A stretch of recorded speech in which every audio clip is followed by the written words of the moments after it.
but I'm not. I had a threesome with these two girls, and one of them was a lesbian, and the other one was not. But they wanted to have a threesome with me, so I'm like, all right, let's do this sort of thing. And when I went to town on the lesbian,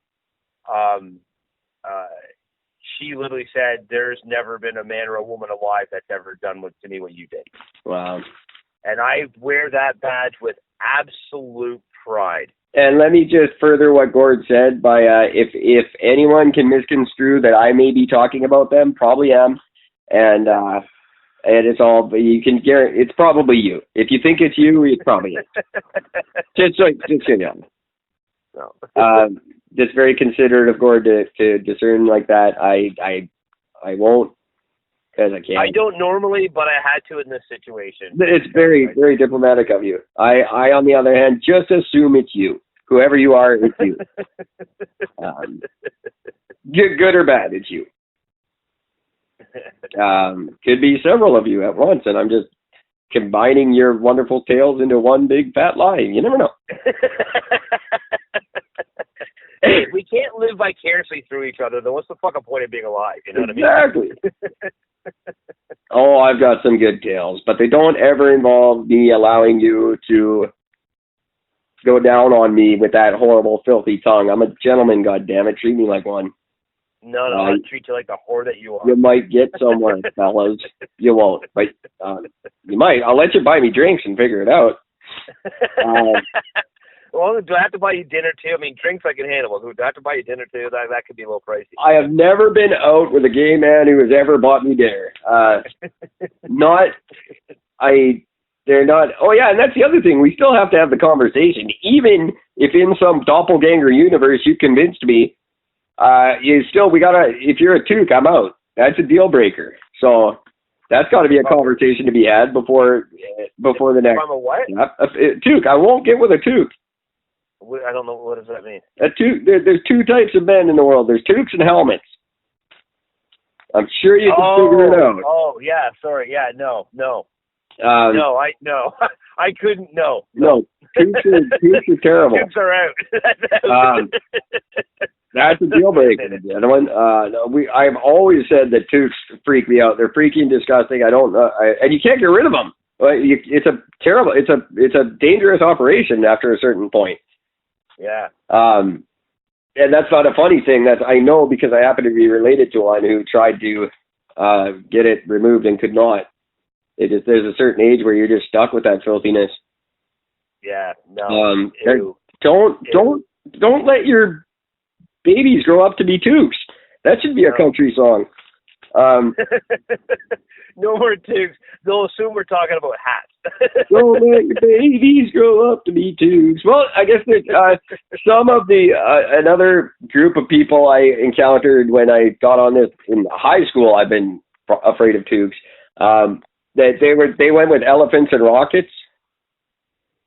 Oh, okay. So I don't know what school of vernacular you come from. I prefer toques because it's a funny word and you get the point across. We use the term hoodies. Hoodie, yeah. If you got a hoodie, you don't got hunty. Let's put it that way. Yeah, that's just wrong. Everybody's fine. You're all God's children. You're all beautiful. Whatever. Toques are gross. No. I think clean that shit up. Snip it out. The Bible doesn't say so, but toques are God's punishment for what he did. Fantastic.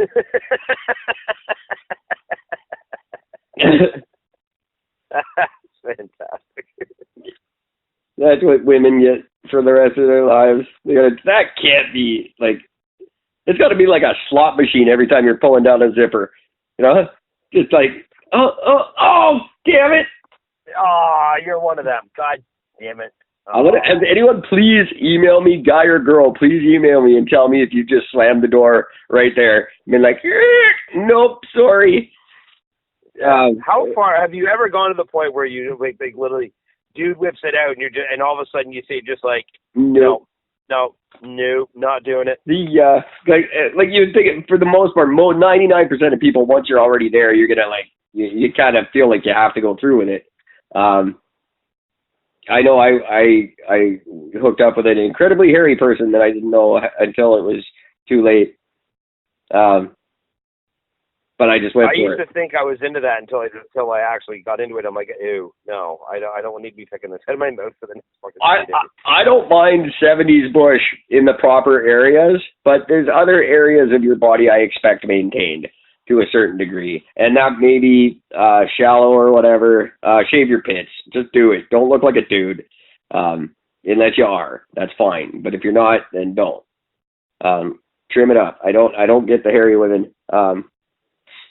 But I don't mind the 70s bush. I like that. That's fun. You can keep that. Yeah, no, I mean, it's not going to stop me for what I'm going to do best, but it definitely is going to hinder me because I like a little more freedom to roam. Sure. Too much hair gets in the way. I don't mind. I like it. It's kind of like just swimming in a bunch of seaweed or something. I don't know.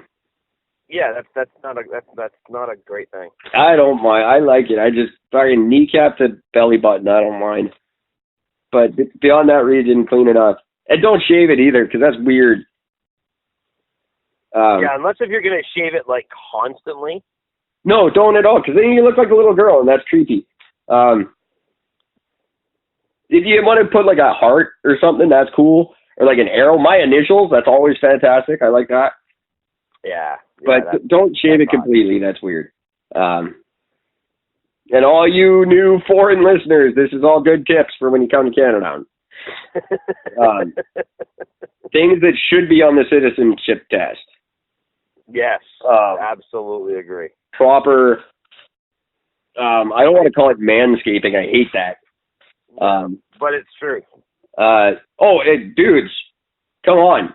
You get to have sex with them. Spend a little time cleaning it up down there. Jesus Christ. Yeah, absolutely. You're going to stick that in some girl's face? Make it presentable. Yeah.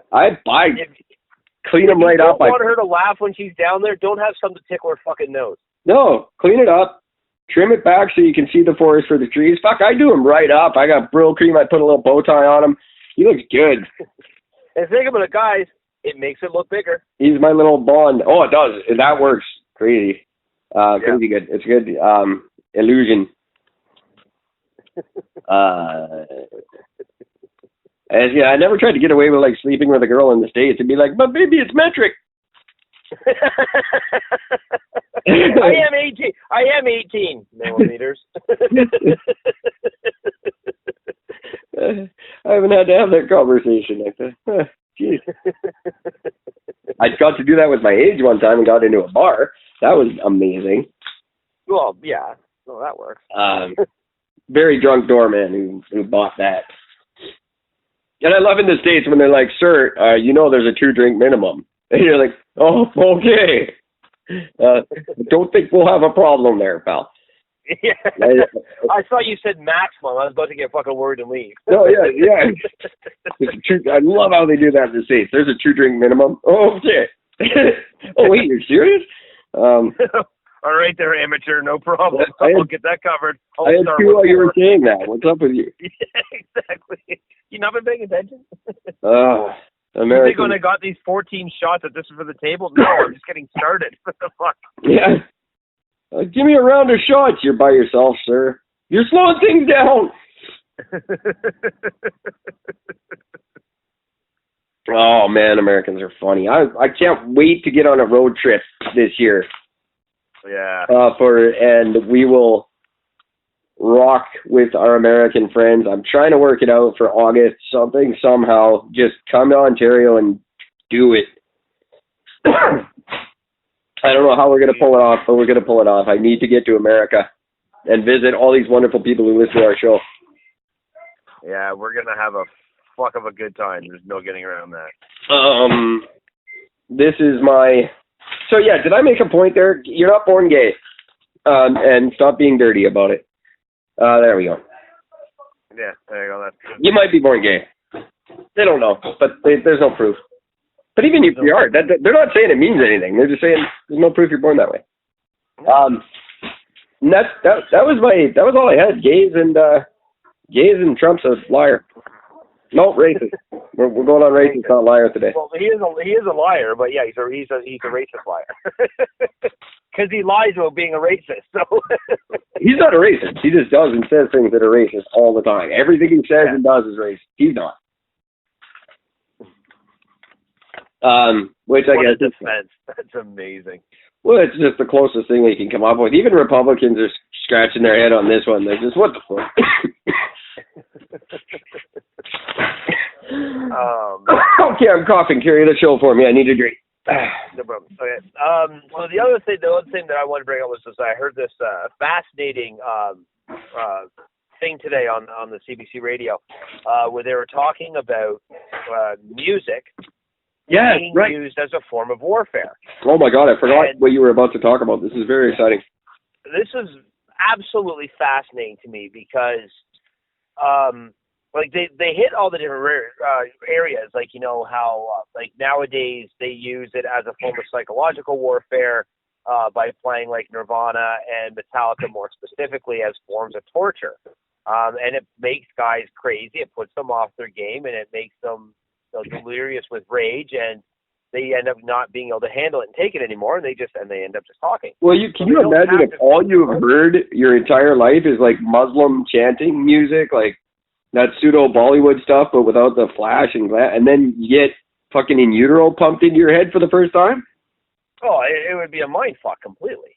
Oh, there's no getting around that.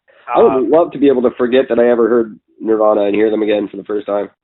Anyway, see, I'm on the other side of saying I just wish I could forget I ever heard Nirvana. But what I found really interesting about this was that you should like him. He did what you tell everybody to do. What's that? He actually did what you tell everybody to do. You'd think you'd have a little respect for him. Yeah, but he just took too long to do it. He did need a bullet. All right, I'll quit interrupting you now. What I was most amazed about with this was that in World War I and World War II, it was actually used against the Americans. I can see that being so effective. Being what? It would be so effective on me. Yeah, which, I mean, like, when they first said it, I'm just thinking, how the fuck are you, like, I didn't understand, like, what are you, blasting your traditional music and Americans just didn't like it? No. What they were doing was they would actually play music from, like, American music that was, like, popular around the time, and they would play that music in order to make the Americans miss being in America, miss being at home, makes them sad, makes them depressed, makes them slow and sluggish off their game, and then they can take advantage of the situation and kill them. Yeah, it's a brilliant and horribly cruel strategy. But you got to think, you're a kid, you're away from home, mostly for the first time, in a weird country where the food sucks and everything smells weird and your clothes don't fit, and you don't want to be there yet. It just sucks, and you're probably going to die. That's always on your mind, too. Yeah, and then all of a sudden, you hear the music that you sort of grew up with, and there it is playing, and you're like, fuck. Yeah. I miss that. Yeah, of course. I mean, genius. Cruel, but so effective. Yeah. So then, like, you know, when the Geneva Convention got involved with war and said, okay, now you're not allowed to torture people anymore and all this other shit. So what they discovered was, well, we don't need to physically torture them if we just play music loudly. Yeah. And it became even more effective than torturing and than waterboarding, you know, which is just incredible because a lot of times they just literally just start, as soon as they hit play on the music, the guy's like, fuck it, I'm done. What do you want to know? But that wasn't covered by the ban. Well, no, because it's not, because you're not physically torturing them, and technically you're not mentally, you're literally just playing music. You're just playing music that a very large number of the population does enjoy. So just because you don't like it doesn't make it torture. Oh no, the Jonas Brothers are torture. Come on. I'm not going to argue that. I feel the same way about, you know, the Backstreet Boys and NSYNC and all that shit. Oh, you want me to confess to anything, or you want me to switch sides and bomb some American? You play some Bruno Mars for me. See, if you want to see, I've always said this. If I am ever going to go on a fucking murderous rage, You'll know it because I don't walk around with headphones on ever unless I'm doing the podcast, just because I don't like not knowing what the